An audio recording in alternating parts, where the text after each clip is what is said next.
Bonjour, Wachai. It's good to be with you here today on the territory of Fort William, Anishinaabe. So Mining Watch, just so you know where I'm coming from, is an advocacy group. We're non-governmental, so we're not part of the government. We're not part of the industry. We don't take any money from either. We don't take any money from industry, and we don't take any of our core funding from government. We see ourselves as sort of an independent and critical voice about the mining industry in Canada. And we work within Canada, but also because Canada is a global mining superpower of sorts, with most of the world's mining companies registered in Canada. We also follow those companies internationally and try and address the many environmental and human rights issues that have cropped up at Canada's international mining projects. But my work is focused in Canada, and probably about a third to half the work that I do is directly with Indigenous communities. We have a pretty extensive website if you're looking for information about mining. I've put out some of our recent information about chromite, as well as our recent annual report, but there's loads more information, and I invite you to visit our website. As well, if you can't find something, one of the things I do a lot of is just pointing people in the direction of different resources that are available. So please feel free to get in touch. The easiest way is by email, or I can give you our phone number if that's more convenient for you too. And I hope to run through a presentation pretty quickly just to get some of the ideas out there and then open it up for questions. And I don't know how many people watched the movie yesterday afternoon, the whole story. Any of you there for the movie? Okay, so we thought we could also use that as a bit of a springboard into discussion. So if any questions came up from the movie, feel free. I'm not an expert in all things mining by any sense. I'm a real generalist, so but hopefully I can address your questions or find a way to in the near future. So when we talk about mining, that might mean a lot of different things. That might mean claim staking, it might mean exploration, it might mean actually opening and operating a mine to extract minerals. And those things are usually lumped together. Sometimes it's called the minerals cycle or the mining sequence. And it, in theory, ideally should start with land use planning, which many of you are involved with, and a decision by communities about where mining may or may not be appropriate on the landscape. Governments hopefully are establishing protected areas to ensure protection of critical ecosystems. And then where there is space available, where other values haven't superseded mining, then claim staking occurs. Now, that doesn't necessarily happen in practice. Our protected area system is near complete, but certainly most communities haven't completed land use plans to decide where they feel mining is appropriate. So the claim staking continues regardless. Then there are exploration activities that happen on the ground. If there's something promising finding, the companies will do feasibility studies to look at the economics, what are the markets like, what's the cost of extracting the minerals. If they decide to go forward, they'll be subjected to some form of environmental assessment, although less and less so potentially with changes in legislation. Ontario is the only jurisdiction in Canada where mining projects don't trigger the Environmental Assessment Act for Ontario. British Columbia, New Brunswick, Northwest Territories, Yukon, mining projects at a minimum, and in some cases exploration projects, will trigger the regional environmental assessment process. Not so in Ontario. Then if things are approved and there's permitting that goes forward, the mine will be developed, construction, and then operation, the act of actually mining, and closure and reclamation. Typically, these days we're seeing operation take about 20 years. Usually most mine lives are in the 20-year neighborhood, some shorter, some longer. This can take 5 to 10 years. This can take another 5 to 10 years. And then there's ongoing maintenance at many mine sites, which will continue on forever. So the actual mining itself isn't, most of the time it's spent thinking about a potential mining project. So a lot happens before and a lot that happens after. Hopefully, throughout this process, there's good processes of consultation and engaging communities to achieve their consent for the activities, and respecting the decisions made by communities. Of course, as many of you have probably experienced, we've still got some ways to go before those processes are really effective and efficient and clear for everybody.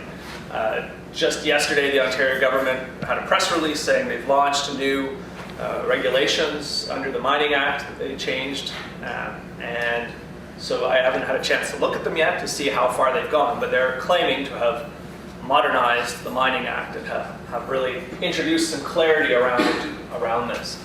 So we'll see. I noticed they had the Ontario Mining Association president quoted in the press release supporting the changes. They didn't have any Indigenous people quoted as saying the changes were good, so I guess it remains to be seen.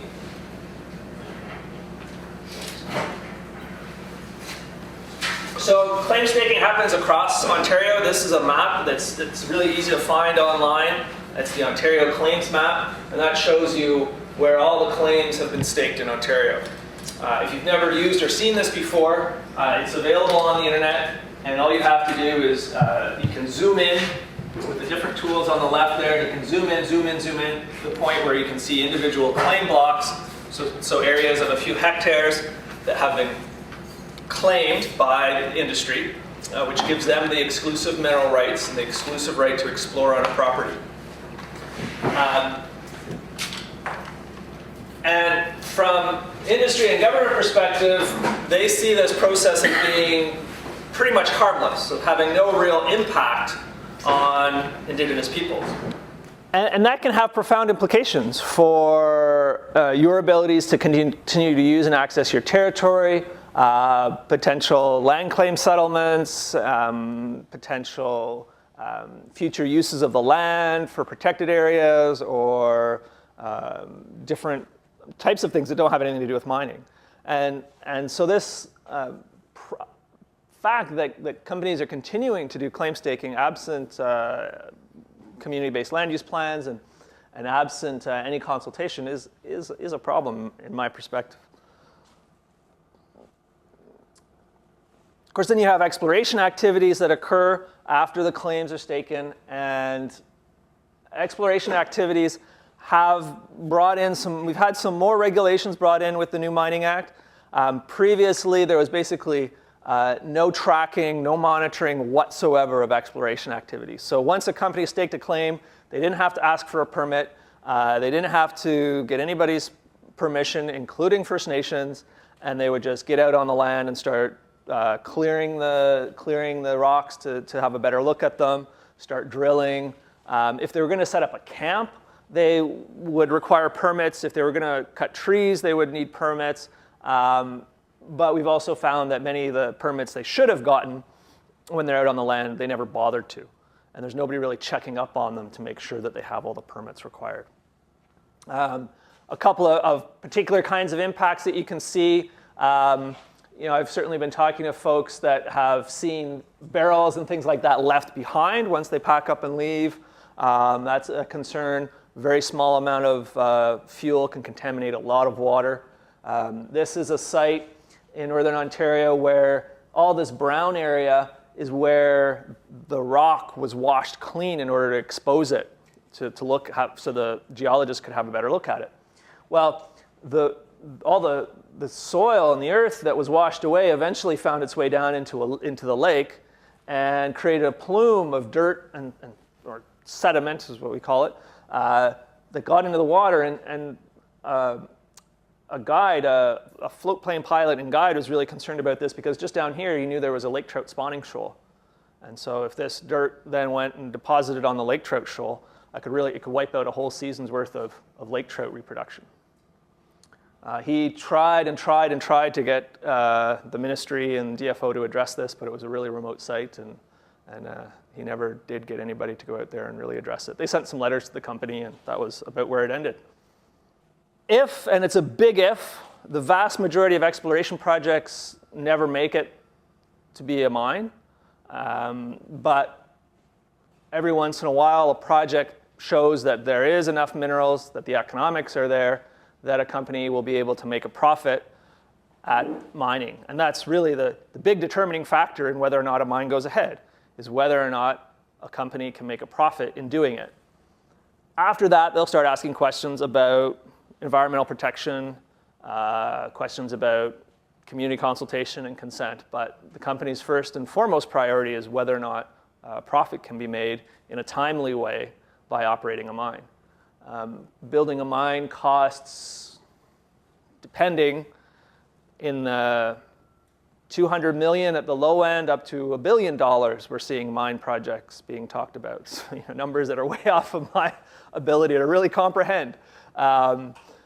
So it's a big, big, big investment, and they want to make sure that they get big, big, big returns on that investment before they make a decision to go ahead. And sometimes things change, and they'll start, and then they'll have to pull back. And notice that the price of iron and steel has dropped considerably over the summer. And I bet that's got the folks at Cliffs a little bit worried about whether or not their big, big project in the Ring of Fire is going to be economic in the short term. This is the Williams Mine outside of Marathon, backyard of Pick River, Pick Mobert, Ojibwe. And so that gives you a sense of some of the immediate impacts of a mine. You're going to have a pit, if it's an open pit, or shafts and facilities on the ground. This is some of the old pits that have started to fill up with water. So this is the active mine site here. We'll be talking a little bit about mine wastes and some of the issues with mine waste. So you can see here some of the areas where the mine wastes are disposed, areas that are much bigger than the pit themselves. Open pits can be up to 2 kilometers long and a half a kilometer wide and hundreds of meters deep. So there's a fairly large impact in the immediate environment. If you zoom out far enough across a vast, vast landscape, the impact may not seem to be that huge. But certainly in the immediate area, you're going to have changes to the wildlife behavior in the area. There's going to be a lot of activity, a lot of noise, a lot of dust. The plants in the immediate area may be affected by the dust, either through metals that they take up through their roots or just the dust itself can affect the growth of plants in the area. And the area will be pretty much off limits to access unless you're working at the mine site. So those are all things to consider.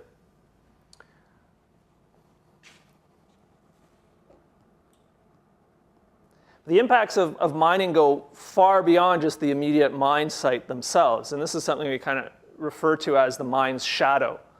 So the mine is a hungry animal. It needs a lot to feed it.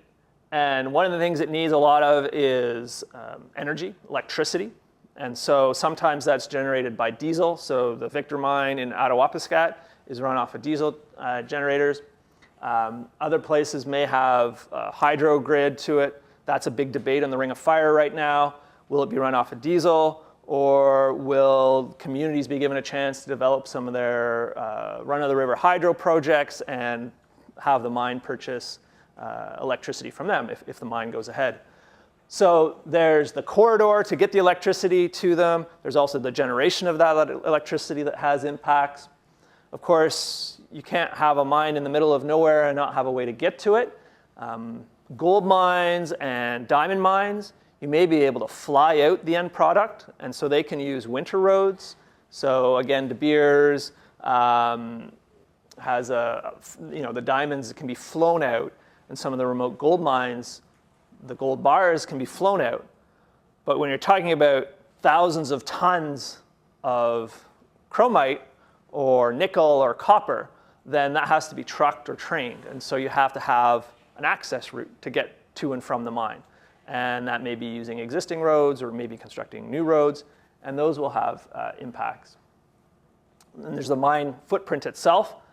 And then really important to think about water and the impacts of the mine will have on water, and we'll talk a bit more about that in detail, because that's one of the biggest challenges for mining companies to operate environmentally responsibly is water. And it's something that we certainly haven't perfected by a long shot.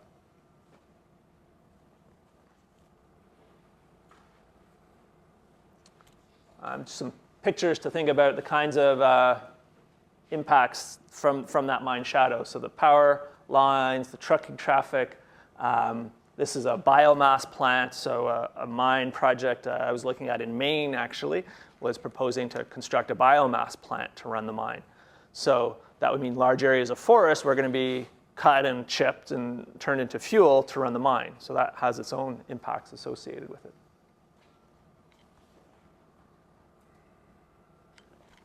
So one of the biggest challenges of mining is the fact that there's so much waste produced.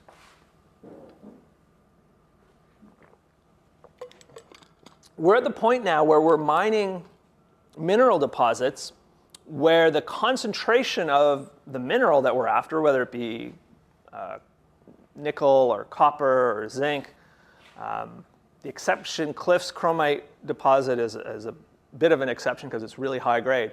But often, the concentrations of base metals is a few percent. 2% of the ore itself is the mineral we want. In the case of gold, 0.001% of the rock is actually gold. So what happens with all that other stuff?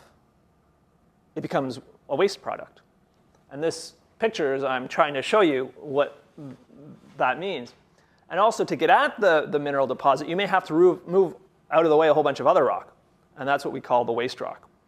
So the deposit's underground.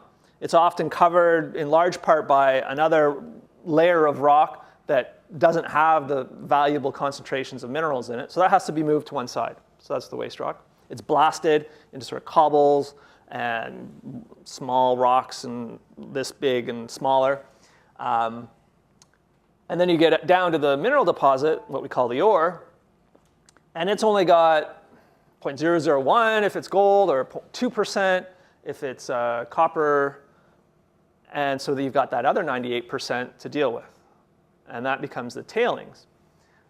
We get at this small percent by grinding the rock into very small particles and then running it through a plant that adds water, that adds chemicals, that bubbles the stuff so that the minerals float to the top in the bubbles. Quite a variety of processes. It might be magnets that are used. It might be just gravity because the metals are heavier than the rest of the rock. So there's a whole variety of processes that are used to separate out that small fraction. And then a concentrated version of the rock is sent off to a smelter. And in the case of Sudbury, the smelters are nearby. Increasingly, we're seeing proposals to send the concentrate overseas for further processing. In the case of the Ring of Fire, Cliffs is proposing to send 60 to 50% of the ore overseas for processing rather than processing it all here in Ontario. There is a line in the Ontario Mining Act that says all the minerals should be processed here in Canada so that more economic advantage can be gained from that. But different mining companies have gotten exemptions to that, and Cliffs is hoping to do so as well. So that's a waste rock dump. Not a very pretty thing. Big pile of gravel and boulders. Can be quite dusty. And basically remaking the landscape in terms of creating new hills where hills weren't before, or moving hills. And it's a fairly big undertaking to deal with these waste rock piles. Less so for underground mining because a lot less material is being taken out. But especially for open pits, the volumes of waste rock are many times the size of the Fort facility here and can be 50, 100 meters high, depending. So very large areas for open pit mining. These are the tailings. Remember I mentioned to get the minerals out, water is added, and the rock is ground up very finely. And so what you get at the end of the day is a slurry, sort of half water, half ground up rock that has to be stored behind a tailings impoundment to contain it, because it won't just sit still. It slips and slides and flows all over the place. And the impoundment will hold back the solids and most of the water. But certainly seepage and leaking of tailings impoundments is always going to be a problem. And just finding a place to put all these wastes is a challenge. We're talking about tens, if not hundreds of millions of tons of waste. We have a report on mine waste that sort of introduces people to some of these issues. If you want to get into this a little bit more, it's called 2 million tons a day, because that's an estimate about the amount of mine waste that's produced every day in Canada. So it's a large volume of material that has to be stored somewhere. But that's not the only challenge with mine waste. If it were just a case of finding a place to put it, that would be one thing. But many mine wastes, though the materials are naturally occurring, we're talking mostly about ground up rock. This rock has never before been exposed to the atmosphere, to the air, to rainwater, and to bacteria that live all around us. When they are exposed for the first time ever, some really crazy things can happen. A lot of chemistry can happen. And you can get a phenomenon known as acid mine drainage. Many mineral deposits are found with sulfur in the rock. And that sulfur, when it's exposed for the first time, can turn into sulfuric acid. And the metals in the rock can dissolve out into the water and create a toxic soup of heavy metals like cadmium and lead, copper and zinc, as well as the acidity of the water goes way up, so it becomes hazardous just because it's so acidic. And it may have this orange color, which comes from iron, because the sulfur is in an iron sulfide. It's a type of common mineral.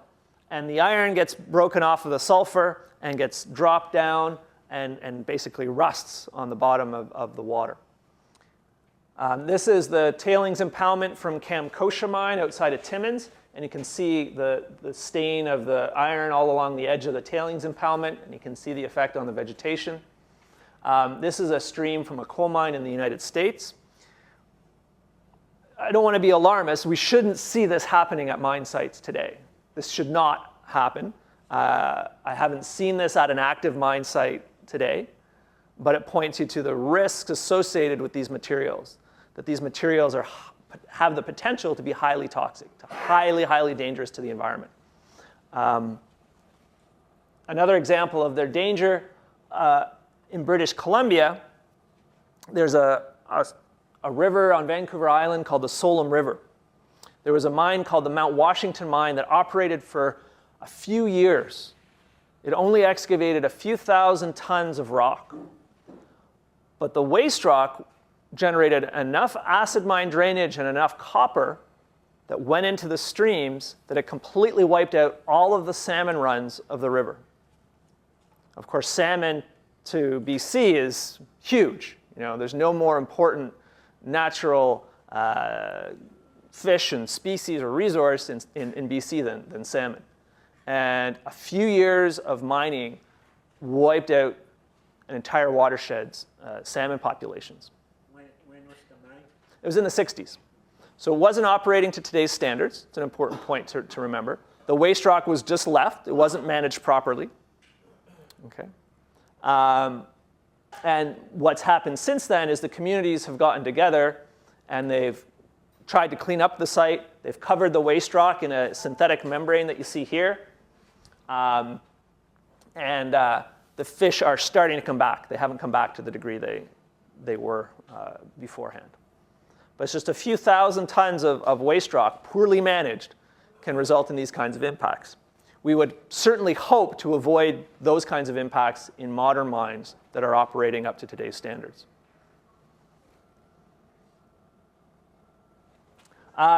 Just wanted to touch briefly on chromite and chromium, and I've put, if you're interested or if you're following the issues in the Ring of Fire, or if you're from one of the communities that could be affected by the Ring of Fire, I encourage you to pick up our chromite fact sheets that I've put on the table back here. Chromite is used to make stainless steel for the most part. It's a shiny, silvery colored metal, and that's a piece of chromite ore up at the top there, and a picture of a chromite smelter down at the bottom. Though very useful in industrial processes for creating steel and a few other things, chromite happens to be really poisonous as well. And particularly in one of its two more common forms. Most chromite is known as chromium-3, and that's, in high enough doses, pretty dangerous, but it doesn't enter our bodies the same way that chromium-6 does. Chromium-6 can slip through into our cells when we're exposed to it in the environment. And it can cause cancers, it can cause breathing problems, it can cause lesions on the skin just through being exposed to it on the surface. And we know this because chromium has been used in industry fairly extensively. It can cause reproductive problems in fish. There's a long list of toxic effects of chromium. We don't have any experience mining chromite in Canada. Our laws aren't particularly suited to mining chromite in Canada. And so this is an area where we're trying to understand more at Mining Watch, but we have as many questions as we have answers, unfortunately, because this is something new. A lot of the testing that's been done has just been done in the laboratory and may or may not be useful out in the real world. But it's raising a really big red flag for us about the environmental impacts of the Ring of Fire developments.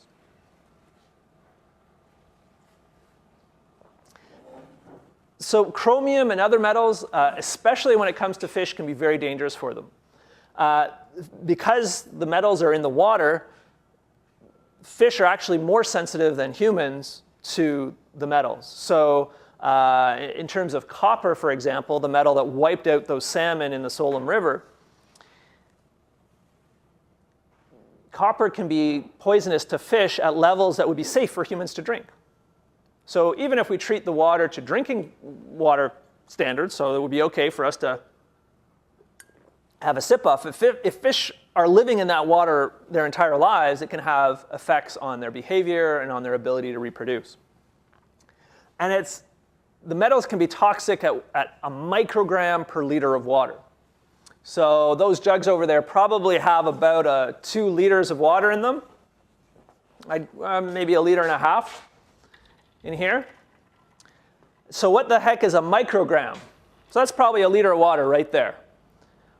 And these metals can be toxic at a microgram per liter. But what is a microgram?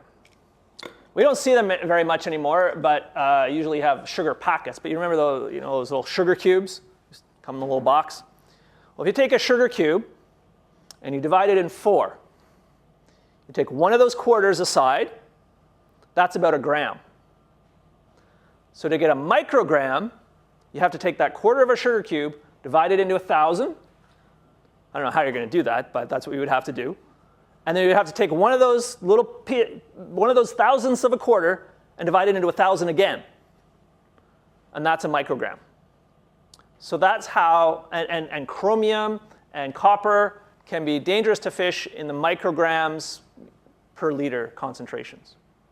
So it's very challenging when you're moving around hundreds of millions of tons of rock at a mine site to keep metals out of the water at micrograms per liter.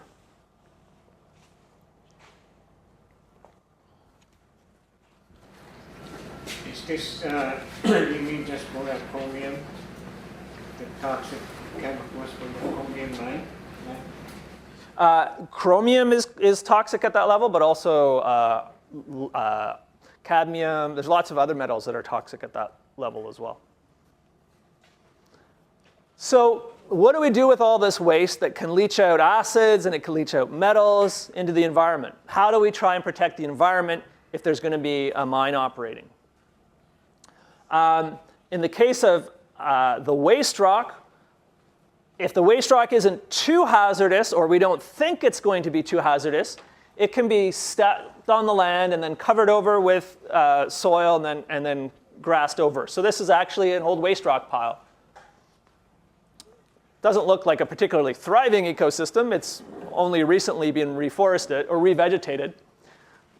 And that's often where the closure plans for rehabilitating a site will go. Will be to grass over and not necessarily reestablish it as it looked before, but they'll assume that the trees might move in and take over. The more dangerous waste rock and the tailings will be kept in an impoundment typically. There are other options, but the most common one is to put them behind a big dam and cover them with water.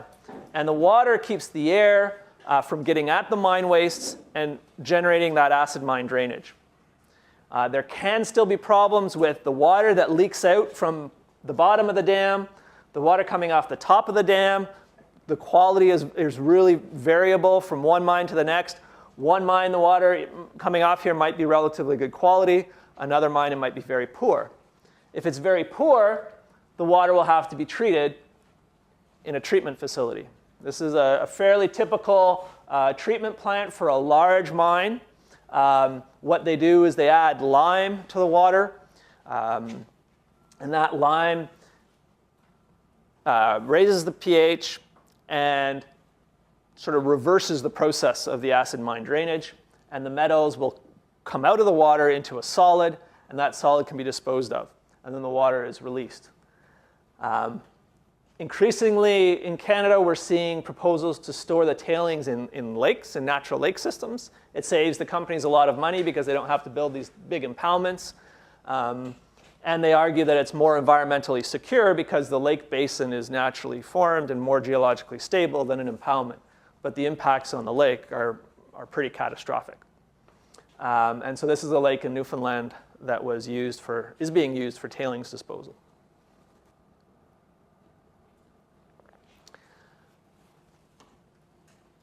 The mines also just have to manage a lot of water in terms of keeping their facilities dry. So whether it's an open pit or whether it's a shaft mine, you can't have miners working with scuba gear. So the mines have to be kept dry. How do you do that? You pump a lot of water. And that water has to go somewhere, so that can have an impact on the streams and wetlands and lakes around it. The water may have to be treated, or it may be reasonably good quality. And then also what you may have is the water level all around the mine, the groundwater level is quite likely to drop. How far out and to what extent really depends on the site, but certainly you can't pump this much water out of a really, really big hole and not affect the groundwater surrounding it. So certainly we've seen in some concerns with sinkholes developing around the Victor mine, and that's because the water level has dropped so much that the rock is now less stable all around it. It's a particular kind of rock around the Victor mine that's prone to collapsing when the water disappears beneath it.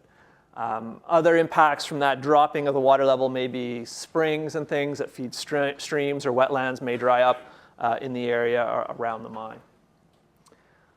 If you've got an open pit, eventually in Ontario, particularly with all the water we have in most places, this pit is likely to fill back up again. To some degree, it might not go right to the top. It might find a balance somewhere in the middle, or it might go right up to the top and spill out over the side.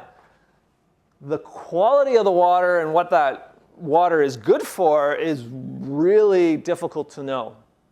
I kind of describe pits and the pit lakes that form after them as supersized science experiments, because we have a very poor record of guessing, or guessing's not a fair word, of estimating, of predicting what the water in those pits will be like.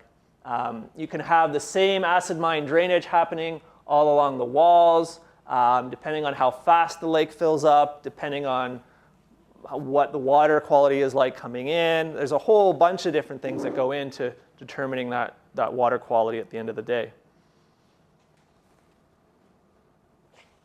So we also now have regulations that say what a mine can and can't release into the environment. And there's a federal regulation under the Fisheries Act called the Metal Mining Effluent Regulations that's really important to know about. And it controls the amount of different contaminants and the pH or acidity and the amount of total suspended solids. That's basically the amount of dirt in the water that can be released to the environment. So this is from a report that is available online, and I can give you the link if you're interested. And it just tells us how often in the year of 2010 mines went over the limits. So there was a total, and there's about 100 mines that this applies to across Canada. So this is the number of facilities. So around a third of the facilities had water that was outside the norms, outside the regulations. 31 facilities. Many of them had problems with TSS, which is total suspended solids. So that's just the dirt that's in the water. And in particular, the iron ore mines in Quebec and Labrador have a lot of problems getting that right. Then the total number of exceedances is 79. So many mines had more than one exceedance or something that was over the limit for what they should be legally allowed to do. Does it identify which mines? It does, yeah. And I'll tell you who some of the worst culprits are in Ontario in a second. What are the repercussions to a mining company that are over their limits? There's very little from the federal regulations. They basically have to show that they're going to improve. Ontario has, in a few cases, leveled fines against mines, and they have to come up with a plan to address the situation. Fines are usually only given in after repeated warnings and really extreme failures. There's a certain amount of back and forth that occurs before there's a, but no mine has been shut down for these exceedances that I'm aware of. The Nuclear Safety Commission has shut down some uranium mines, more to do with worker health and safety issues that they've found at mines, but I don't know of any mine that's been shut down because of exceedances in the effluent regs. So in addition to not putting too much copper or arsenic into the environment, the mines also have to test their waters that they're releasing with two test animals, rainbow trout and Daphnia. And Daphnia you've probably never heard of if you're not into aquatic ecology. It's a very small, barely visible to the naked eye organism. It's called a water flea is another name for it. And it just bobs around in the water and feeds on plankton and things. But it's a well-used test animal for science. And so the test for this is to expose the trout and the water fleas to the mine water for 48 hours.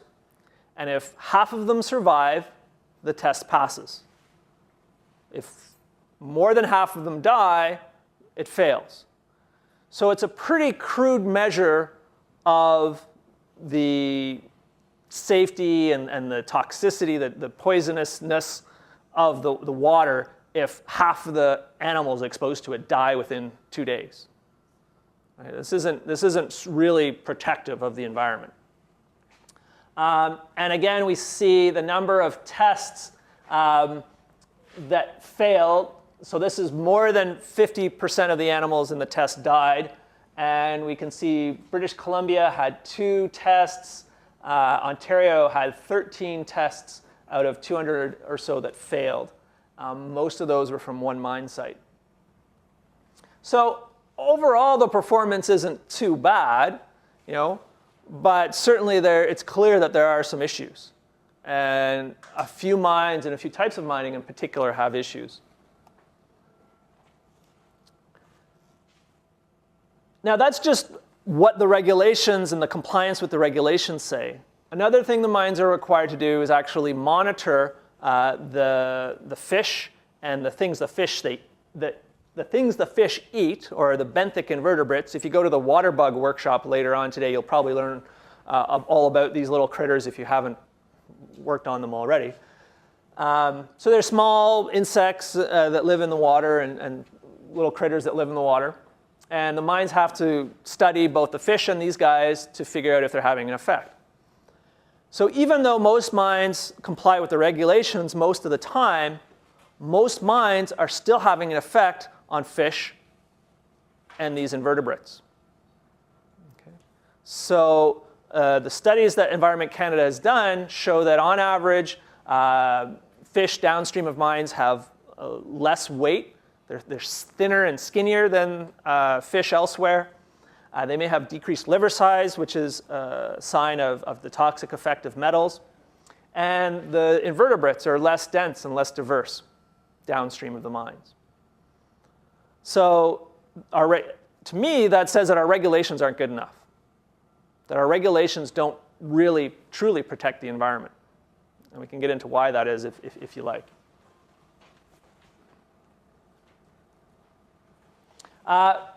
For Ontario, most mines will have an industrial sewage discharge permit. So the Mining Act doesn't really do much with the environment. Most of the environment controls for mines in Ontario fall under not the Ministry of Northern Development Mines, but the Ministry of the Environment, primarily, to a lesser degree, maybe Ministry of Natural Resources. So mine water issues are dealt with MOE and mostly through issuing industrial sewage discharge permits. And you can go online and you can find a record of all the companies and the reasons why they were outside the regulations. So the most recent information I have is from 2010. And there's about 30 mines of all sorts, different sorts in Ontario. There's about 20 metal mines. And 11 of those metal mines had exceedances, or they were outside the rules, outside the regulations for their discharge permits.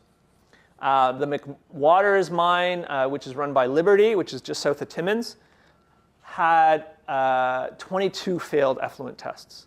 This is the mine that was responsible for most of those tests where the rainbow trout died.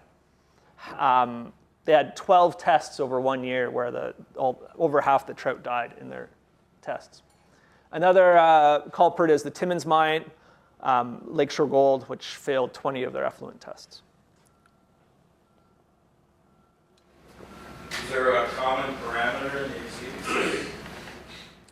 exceedance?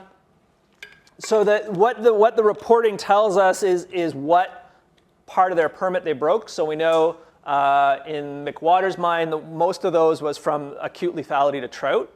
It's not clear what in the mine waste was causing that. And in Timmins, it was, I just looked this up. I think total suspended solids and zinc were its problems.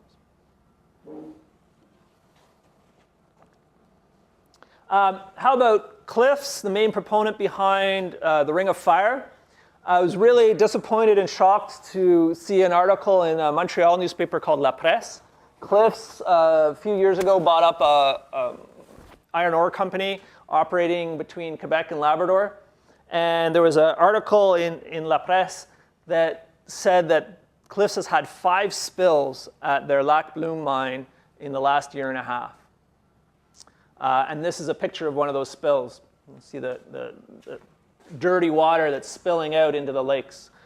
Several lakes have been affected by these spills. No real indication yet of what the impacts on the health of the fish and things in the area are, but clearly it's not going to be good for them. And so this led me to do a little more digging and to ask around. And we're part of a North American-wide network of people that work on mining. And so I asked some of my friends in the States what they knew about Cliffs. And they sent me a whole long list of things that I'm still going through. But in 2010, environmental groups sued the company because of contamination from their tailings ponds in Minnesota.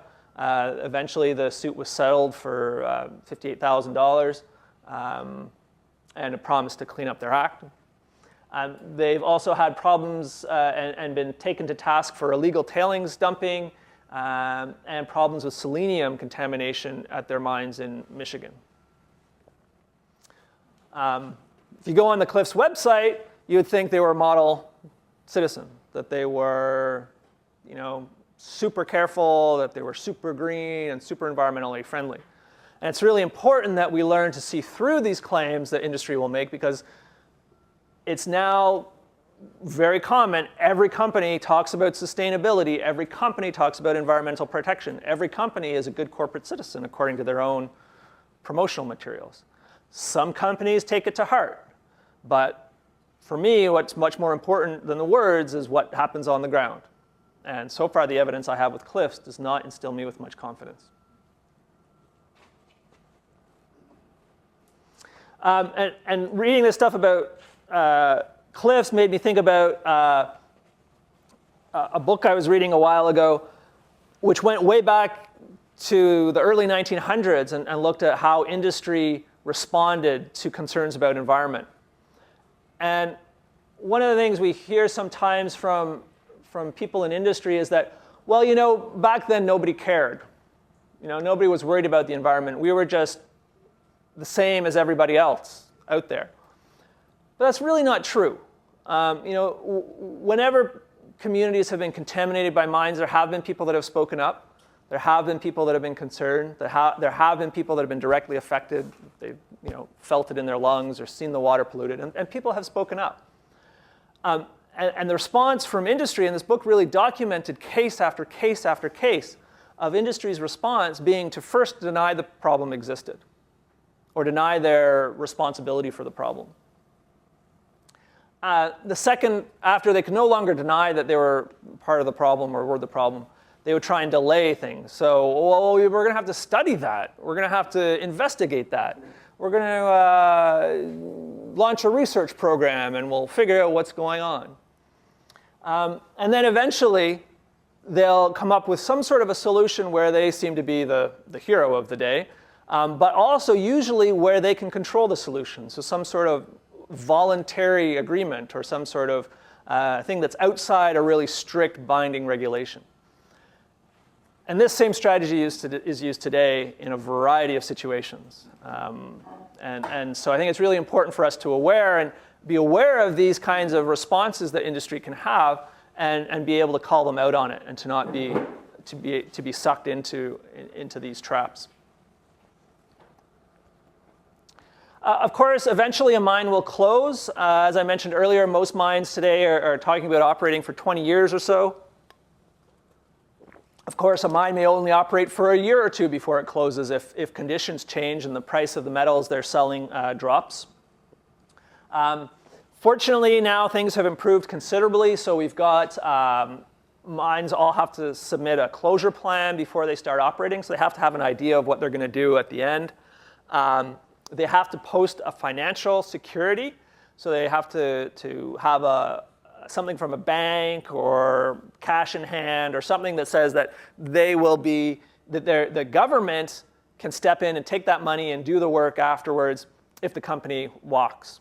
So if the company goes bankrupt or leaves the country, then the government has access to money to do the work necessary. That's a really important new development. Well, not new in the last 20 years or so.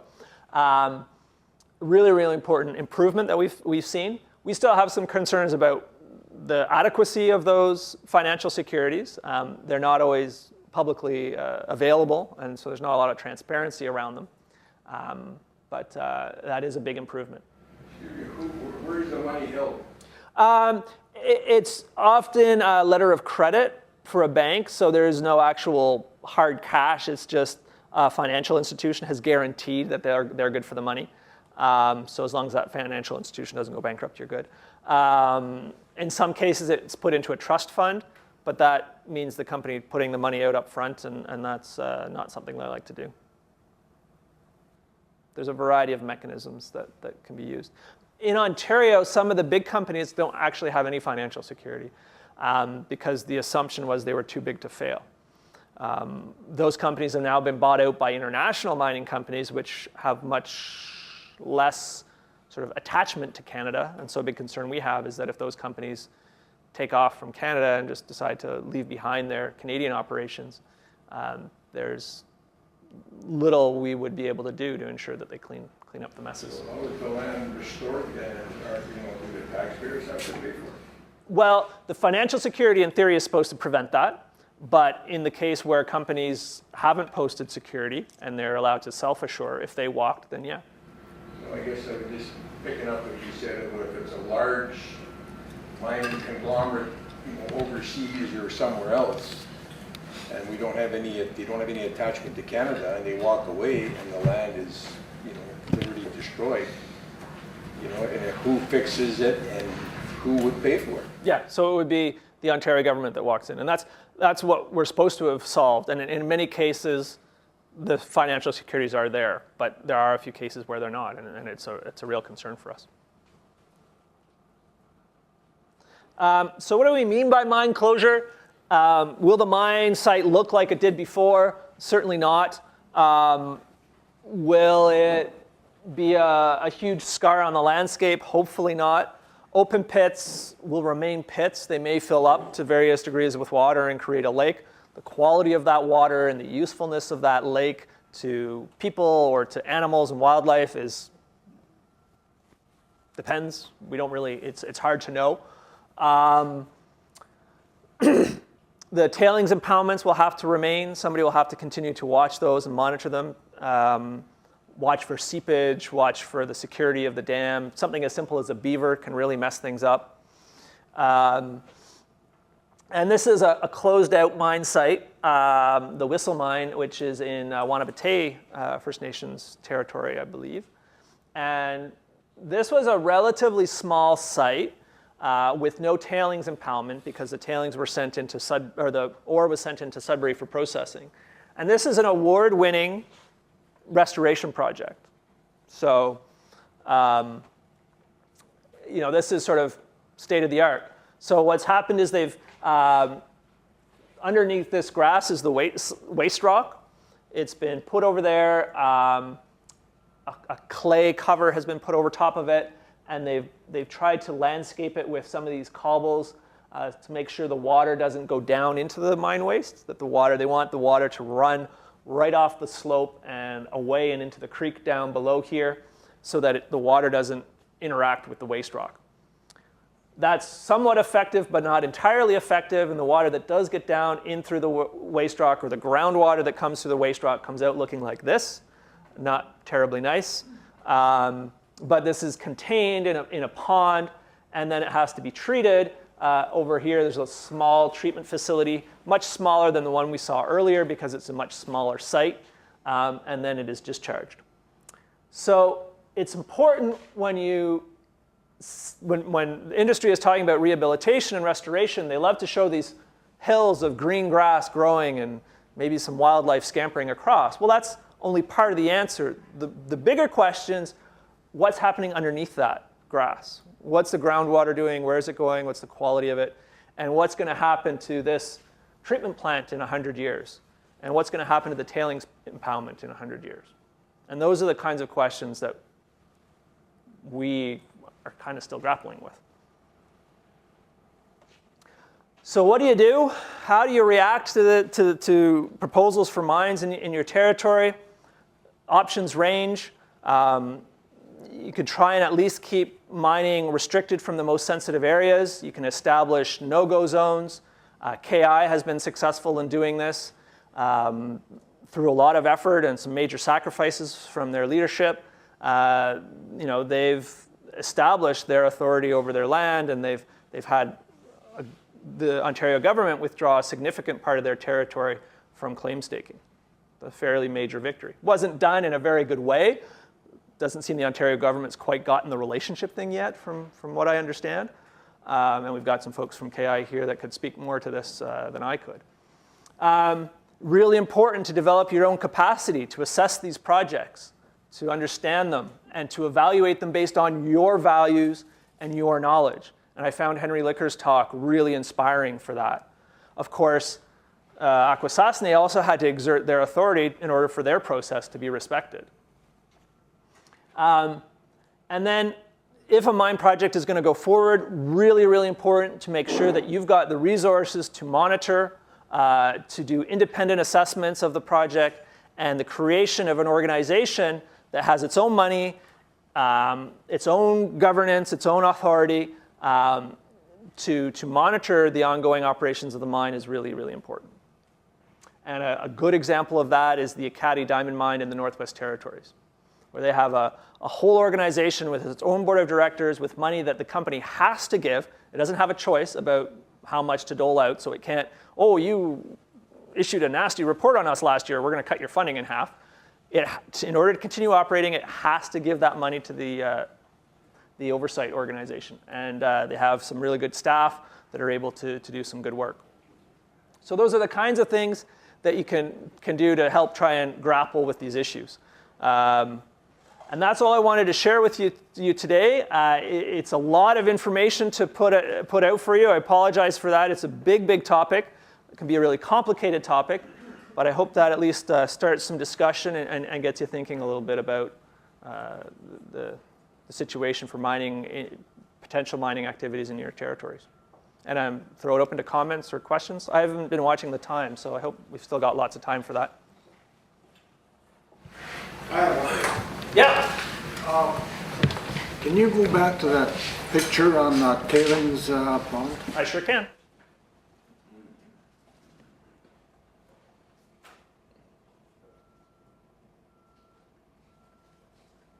That one or the?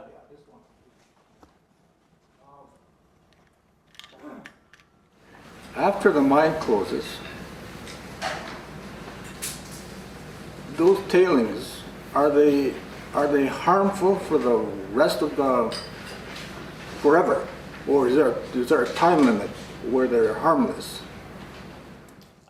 Really important question. And it depends. I don't want to sound like a politician or something. So what will happen is the tailings will be here, and then eventually they'll have a bit of a water, they'll cap them with water to keep the oxygen and the bacteria from getting down into the tailings and causing the problems. The water quality in many cases will turn out to be pretty good on top. And you might even start to see vegetation growing around, and in some cases there's tailings impoundments that have turned into what looks like a shallow lake or a marsh. But what's going on down in here, we've done some work on lakes that have been used as tailings impoundments, and we found that in many cases the sediments down here remain very toxic for decades. And so the metals are getting into those critters that live in the bottom of the lake and may eventually be finding their way into the fish. Worst case scenario, the water on top remains quite highly toxic. And because maybe if it's a large surface area with a lot of wind, the tailings keep mixing with the water, and it keeps the water from clearing itself. Maybe it's just the type of rock is very reactive. There's a lot of, but generally, I think, and I don't know, I can't even tell you 50% of the time it goes okay. But there are many tailings impoundments where the water quality on top here will be okay. But underneath there, those minerals will have the potential to be toxic forever. So if the tailings impoundment breaks and they are released, and then they're exposed to the atmosphere and the bacteria, then they will still be toxic. So they have the potential to be toxic, but are protected by the structures that are put around them. So it's really important that somebody is around and watching those structures to make sure they're still in good shape. And that's sort of a value decision. That's something we're giving to future generations as well. We got all this great minerals and the wealth generated from those minerals for our uses, and here we are leaving these things for future generations to look after. So there's a real conundrum there of values to evaluate that. One sort of way to think about that is, well, what are we also leaving positive for future generations? Are we developing our communities? Are we putting money aside in some sort of a trust? Are we learning? Are we improving? How are we contributing to the future, given the fact that we're leaving them with these messes to continue dealing with? And in the worst case scenario where a company comes in, pays little taxes, and does little for community economic development, then it's pretty clear that we're really acting in an unethical way towards future generations, and that's something we need to change. The question, talking about the monitoring system that's set up, it's usually set up by the mining people themselves. Is there anybody monitoring the monitors, sort of thing? Less and less. Site visits do happen, but cutbacks and things like that they're happening less. But While they're in operation, they will go out. Once they're closed, probably less frequently, if at all. I don't know of Ontario having sort of a routine sites. Dean? Yeah, I think the next presentation here after this is from the Musselwhite Environmental Committee, so they may be able to shed more light on what they're doing and maybe what they're not doing and what they're sitting behind me here. And from this presentation, I can see where we can make a lot of improvements into existing agreements we have with Musselwhite Mine in terms of environmental monitoring. Like the independent oversight. Independent oversight is not good. And even they have a closure plan, but there's no post-closure to monitor that. Well, I don't know if it's there now, but I don't think so. So, and also adequate funding for expertise, scientific expertise, we need that. And, but with the Musselwhite Mine, we have the Aboriginal Affairs Director here, Woodcock. With the Musselwhite Mine, the operation is being expanded, the lifespan is being extended, but they don't want to renegotiate the existing Musselwhite agreement to take into consideration this expansion, where there will be a lot more environmental risks and things of that nature with that expansion. So I just wanted to point that out because we have a lot of mines going up all over the place, and First Nations are signing agreements which they may not have the entire knowledge of what they should include in those agreements to protect their environment and also to improve their economic conditions in their community. It's just a comment. Peter, earlier you were talking about this environmental assessment in our province. What is the difference, or how does it differ on other provinces? Is that based per province? Yeah, On the number of mines that are active, or? No, it's just based on our government's, I would say, backwardness around environmental assessment and mining. So our Environmental Assessment Act in Ontario is focused on government activities. It was designed to apply to the actions of governments as opposed to the actions of private industry. Other environmental assessment acts are just based on evaluating big projects that might have big effects, like mines. So in British Columbia, every mine has to go through an environmental assessment. We could discuss how effective those environmental assessments are and how rigorous they are, but at least the process is there. In Ontario, the Act doesn't stipulate that a mine project, because it's a private company doing it, it's not a government activity, that a mine project should apply to have to go through an EA. There is a very easy option to deal with that if we thought that, if the government agreed with me and others that mines should be subject to the Act, all they would have to do was add to the Act, it's called a designation order. Municipal landfills are already under there. So because municipalities aren't included under the Act, they've included them. They just add a line to the Act and says, municipal landfills will have to be subject to the Environmental Assessment Act. So they could add a line that said, mines will be subject to the Environmental Assessment Act. It's entirely within their power to do that. They just don't want to. And one of the really scary things that I find about their argument for why they don't want to do that or won't do that is they say that there's actually no discretion on the part of the government as to whether or not a mine will open or not. So the Environmental Assessment Act can apply either to government activities or government decisions.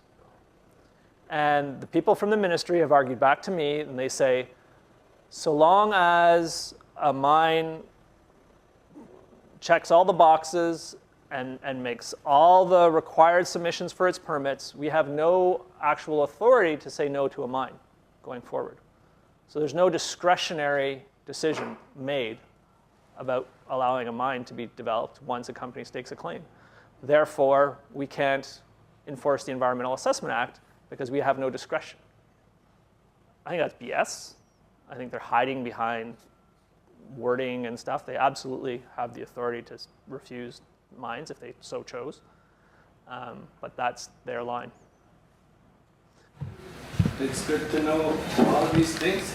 I think as what mining will impact on the lands, especially up north, Silicon right now, where the government is talking about going up there with the mining and stuff like that. And it's supposedly we're supposed to say we'll protect this on our traditional territory, that you can do mining here.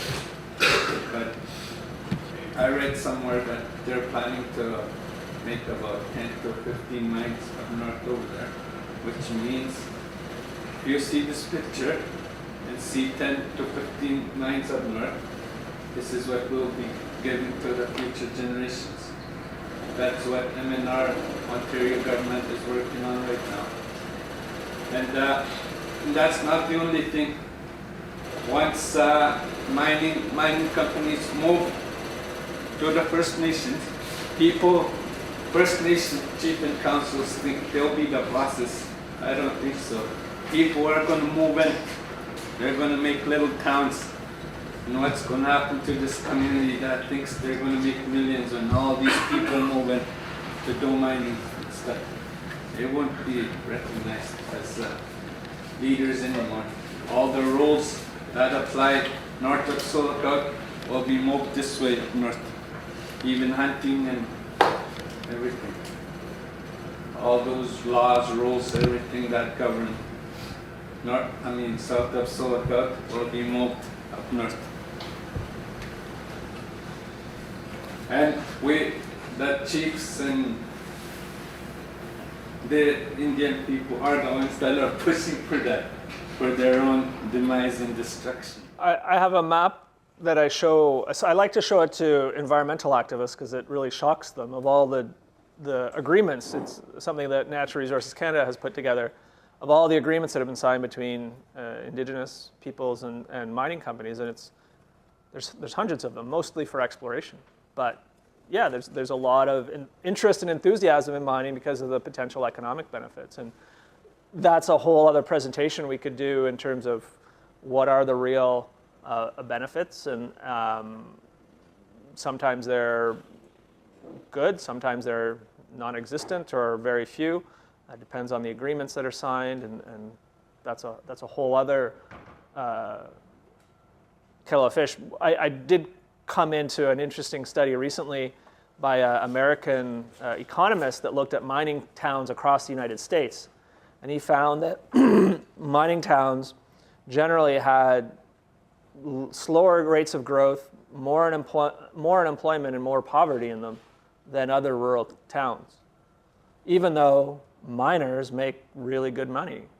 The wages that miners get is really good, but the employment is really unstable because we've been in a bit of a mining boom recently, but there's questions about whether or not that's starting to taper off. And some mines aren't going ahead as fast as they thought. Some mines are laying people off. And so that's sort of the nature of the beast with mining. And that has implications for the way communities can develop. And the numbers he crunched showed that mining communities economically, this is paradox, this weird reality that exists, that they're economically not doing great despite the millions of dollars that are going to wages and being made in the mines. At the back, and then Jacob. Yeah, I was just wondering if you could give us an idea where Canada ranks in mining internationally. And then with that, is there a country that is a leader in mining in regards to their acts and legislation and regulations that maybe we could learn from? So Canada's certainly in the top tier. It just depends on how you measure it. In terms of some of the major commodities like iron, nickel, uranium, we're in the top 5 producers globally. So we're a big player. And also, as I mentioned earlier, we have a lot of our Canadian companies that are going all over the world and doing mining projects. There are bits and pieces we might be able to glean from other countries. I wouldn't say there's one country we would want to take as a model. California has a mining law that says you can't change the quality of the water, groundwater or surface water. It's sort of like you have to discharge to background levels. I think that's a pretty good, sound environmental law. There's other countries and other provinces that do much better at recouping royalties from mines. We just only have to look as far as Saskatchewan. Ontario is right now the lowest jurisdiction of any in Canada for recouping revenues from mineral production. And so Saskatchewan does much better than we do on that because of the way their tax system is structured. Yeah, so there's not one that we could look to, but we can sort of definitely look for examples in other places. We're probably good with one more question. Okay, Jacob, you got the last word. Well, I was just going to say that in the overall structure of government and industry with respect to mining, there has to be some kind of a regime where First Nations, for example, SKI, there has to be some kind of regime that will say no to mining. And that right now it doesn't exist. And the only way to block off mining is to do protests or something that we did in Kea. And if that was the case, I think there would be equal say in the decision making, whether local decision making and the government decision making. And we don't see that right now. So the only way to say no is just to block off the proposal of mining, for example. Yeah. And as a result of our work at KI, we were able to come up with 2 important documents. One of them was the protection of KI watershed. And within that watershed, the previous 2 companies, they were within that watershed, and that poses problems for us, and that would have been a problem for our future generations. And with respect to another document, which is KI's consultation protocol, we have a say in that protocol. We have a right to say what's going to happen to our lands and resources, especially with mining issue.